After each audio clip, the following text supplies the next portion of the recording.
భారత జట్టు captain Rohit శర్మను one day format నుంచి కూడా తప్పించడానికి భారత క్రికెట్ కంట్రోల్ బోర్డు పెద్ద ప్లానే వేసినట్లు కనిపిస్తోంది. 2027 వరల్డ్ కప్ వరకు ఆడాలనుకుంటోన్న రోహిత్ శర్మ ఆశలపై నీళ్లు చల్లడం దాదాపుగా ఖాయమైపోయింది. పొమ్మన లేక పొగబెట్టిందనే వాదనలు వినిపిస్తున్నాయి. దీనికి కారణం లేకపోలేదు. ఇటీవలే బ్రోంకో టెస్టును ఇంట్రడ్యూస్ చేసిన బీసీసీఐ ఫిజికల్ చాలా క్లిష్టమైన టెస్ట్ ఇది. ఫాస్ట్ బౌలర్లలో ఫిట్నెస్ సమస్యలు తలెత్తిన నేపథ్యంలో ఈ టెస్టును ప్రవేశపెట్టింది. ఆటగాళ్లలో ఫిట్నెస్ స్థాయిని పెంచడం, మరీ ముఖ్యంగా ఏరోబిక్ సామర్థ్యాన్ని మెరుగుపరచడమే దీని ముఖ్య ఉద్దేశం.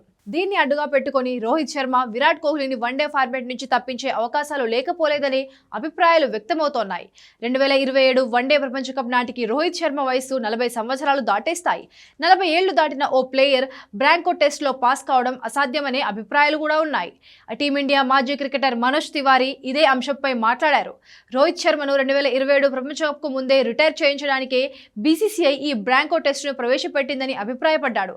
రోహిత్ శర్మ ఫిట్ గా లేడని చాలా మందికి తెలుసునని, అయినప్పటికీ అతని అద్భుతమైన ప్రదర్శన కారణంగా బెంచ్కే పరిమితం చేయడం బీసీసీఐ సాధ్యపడేటట్లు లేదని చెప్పారు. 2027 ప్రపంచ కప్ ప్లానింగ్ నుండి విరాట్ కోహ్లీని దూరం చేయడం చాలా కష్టమని, అదే సమయంలో ఫిట్నెస్ అంశాన్ని దృష్టిలో పెట్టుకుని రోహిత్ శర్మను తప్పించడం సులువు అవుతుందని బీసీసీఐ భావిస్తోందని మనోజ్ తివారీ పేర్కొన్నారు.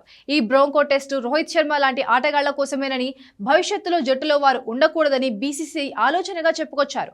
గతంలో ఎప్పుడూ లేని విధంగా ఈ క్లిష్టమైన టెస్టును ఇప్పుడే ఎందుకు ప్రవేశపెట్టారని మనోజ్ తివారీ ప్రశ్నించాడు. దీని వెనుక టీమిండియా హెడ్ కోచ్ గౌతమ్ గంభీరే ఉన్నాడనే విషయాన్ని పరోక్షంగా ప్రస్తావించాడు. గంభీర్ హెడ్ కోచ్ బాధ్యతలు చేపట్టిన తర్వాత ఇది అందుబాటులోకి వచ్చిందని వ్యాఖ్యానించాడు.